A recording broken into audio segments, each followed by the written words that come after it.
Right. So verses 27 to 29 is the last three verses of this section, but holds a lot of importance because the verses 27 and 28 suddenly speak about Ashtanga Yoga. Krishna has been speaking about super soul, the spiritual vision, and seeing the super soul and becoming detached, and how Karma Yoga can lead to liberation. But suddenly he is actually going to Ashtanga Yoga. The idea is Arjuna has been so much bent upon becoming a yogi, going to the forest.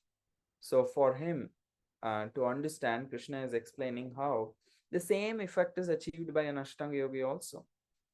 What he does, he goes through the process of yama niyama, that means following all the rules and then doing physical asana postures and then breathing and cutting out all the sensual and sensory inputs, and then starts to meditate and sees the super soul inside and continues to meditate and gets into a stage of trance, and he also achieves liberation. So it is the same whether you do karma yoga or do ashtanga yoga. The goal is to develop this idea, vision of the super soul and meditate on the super soul. One is the process of meditating with an open eye in the and seeing super soul in everyone's heart and engaging with the world according to one's position. Or the other process is to close one's eyes and see the super soul in one's heart and meditate and get purified. They both are same in the end result. It's all about super developing the vision of the super soul, be it karma yoga or the ashtanga yoga. However, the qualifications needed and the process followed is completely different. So that is why he is saying it's not just about uh, what do you call it? One is work and the other one is renunciation, and they both are going to have different end results. The liberation is the end result of both the process, and developing the vision of super soul is end of the both the processes. But however, how you engage is depending on your own nature. If you're someone who is an yogi type who can just renounce everything of the world and go to the forest, and it's possible. So he's just giving a preview of what is going to come in chapter 6. He's just going to mention very briefly, and then he will follow it up in the chapter 6. Is completely about these two verses. Whatever he is explaining, that's what we will see in the whole chapter of chapter 6, the following one. And then he speaks about this concept of who can become peaceful, and we will see one by one that we just discussed why Krishna is discussing Ashtanga Yoga, because he wants to give a preview of the next chapter and also to show Arjuna that how both the process of Karma Yoga and Ashtanga Yoga, the result is same, just how they execute is different. So naturally the question is, if you read the verses 26 and 27, can you see my screen? Still the shared screen? Yes, yes, we can see it. Okay. I'm just making sure you're not seeing anything else. I'm just opening the chapter 5 verses. I forgot to put it up on the side. I don't have the book next to me, so I'm just opening up the verses on the side.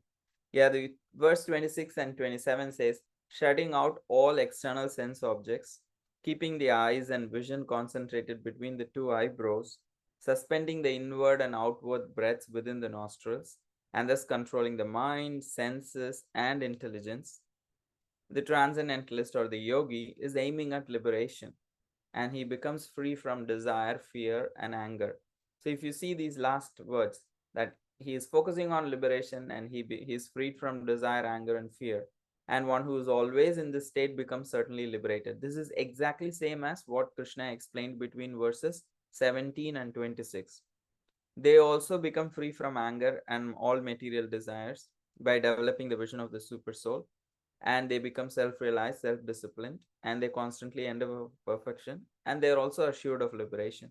The result is the same, it's just the process is different. Here in the 27th verse, Krishna is saying how shutting out all external sense objects. However, karma yogi is engaging with the world, but ashtanga yogi is not engaging with the world. He is keeping his eyes and vision concentrated between the two eyebrows. So many people become stuck with these focusing on the eyebrows, the tip of the nose, or the chakras, like that. They are all points of concentration. They are the means to achieve a particular end. What is the end? End is realization of super soul. So a lot of times we are very much caught up about focusing on the third eye, or focusing on the chakras, which is the process.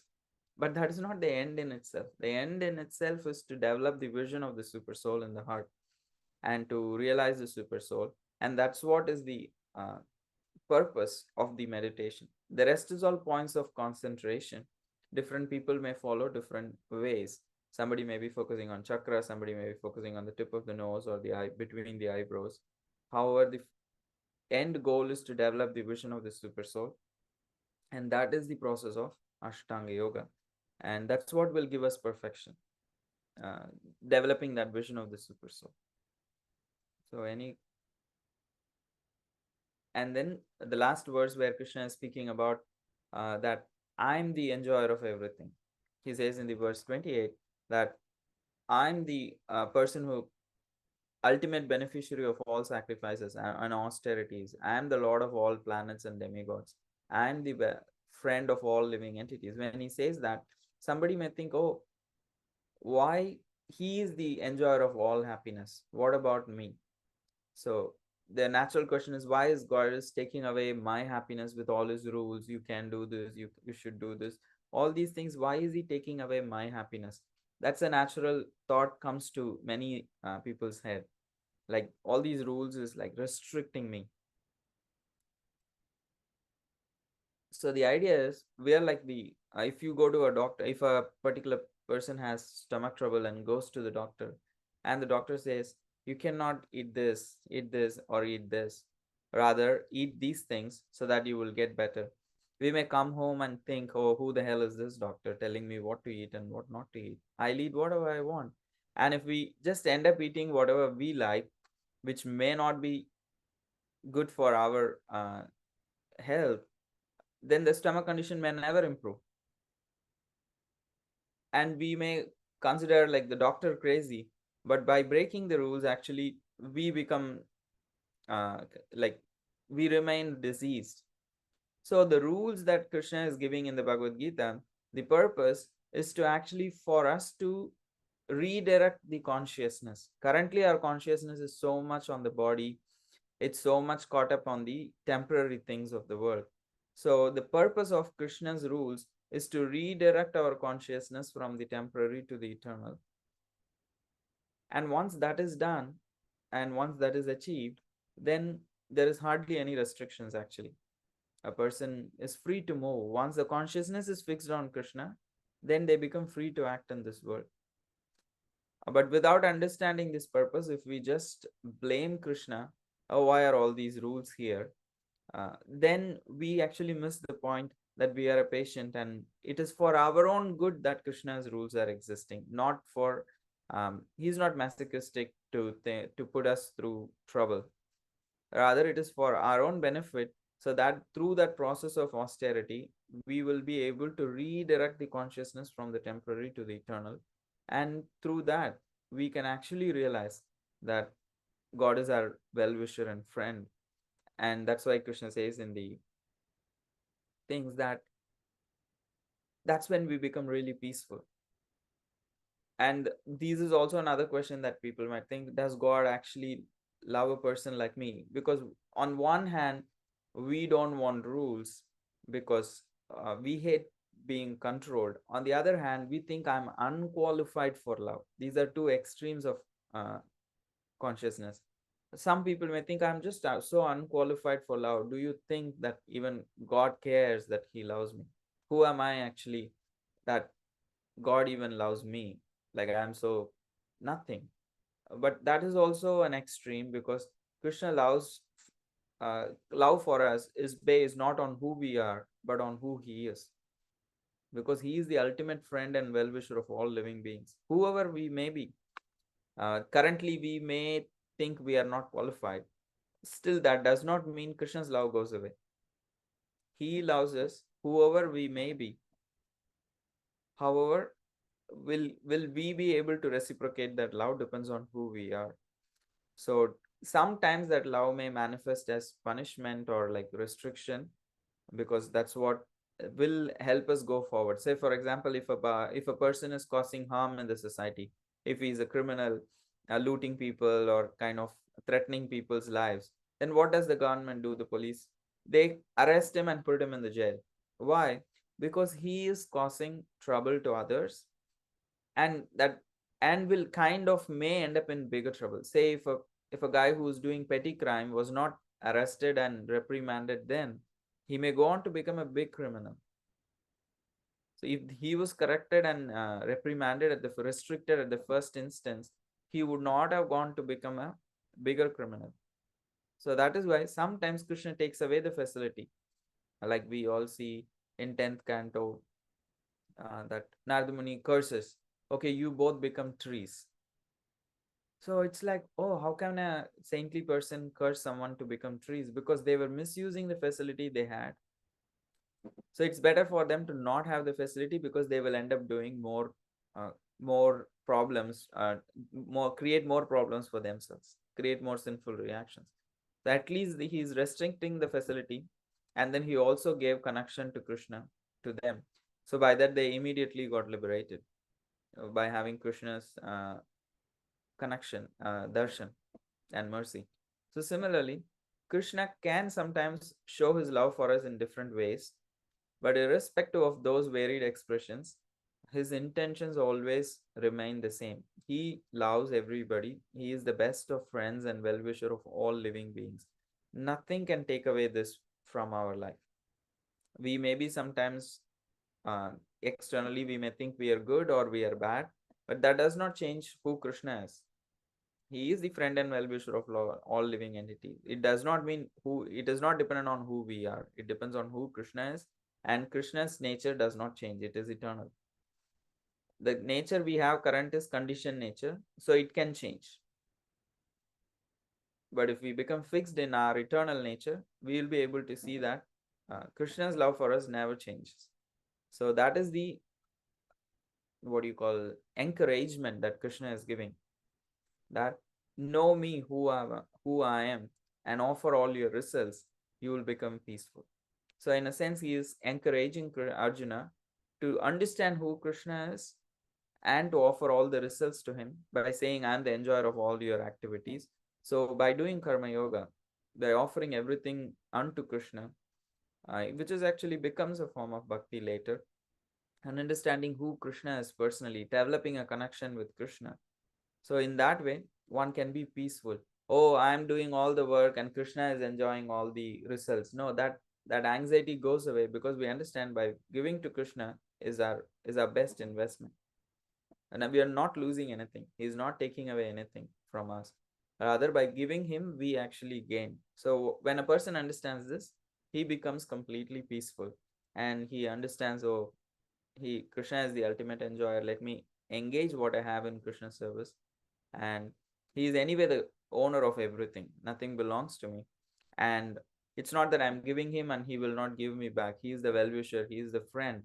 He will always look after my welfare. So this faith and surrender will actually make a person peaceful. That's how Krishna concludes chapter 5. So if anyone has anything to say, reflect, ask, please feel free to. Yes, bro. Greg, bro. Yes. What I was thinking when you said, where you said, like the gentleman that was a thief and he was stealing and then he goes to jail, it's done for him. And I was thinking with myself, how Krishna let me sit with so much ignorance. And then I wake up and I'm like, oh, man, gave me a chance to wake up instead of putting me in jail. Like, oh my, because that's really where I belonged. But yet he didn't let me, I didn't go there.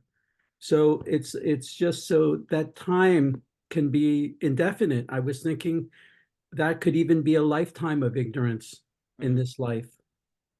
And then in the next life, action could be taken.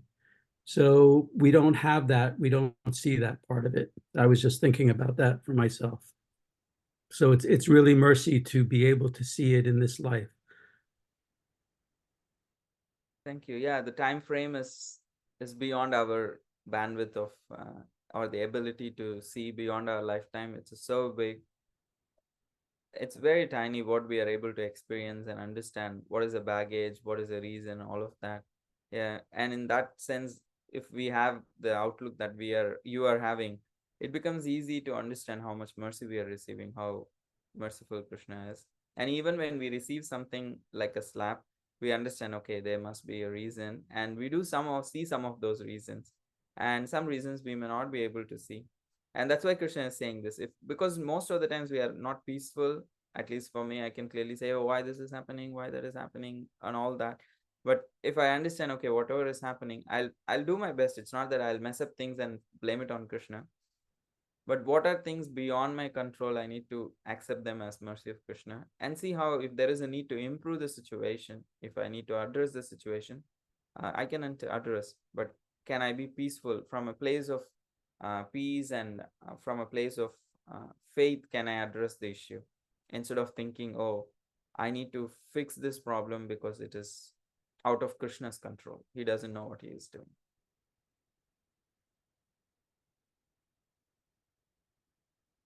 Thank you, bro. Thank you for sharing that. I'm not sure if I added or I went on my own. So we have some time left. We can just start with the chapter 6, and then we will see how far we can get into chapter 6. So let me share that screen.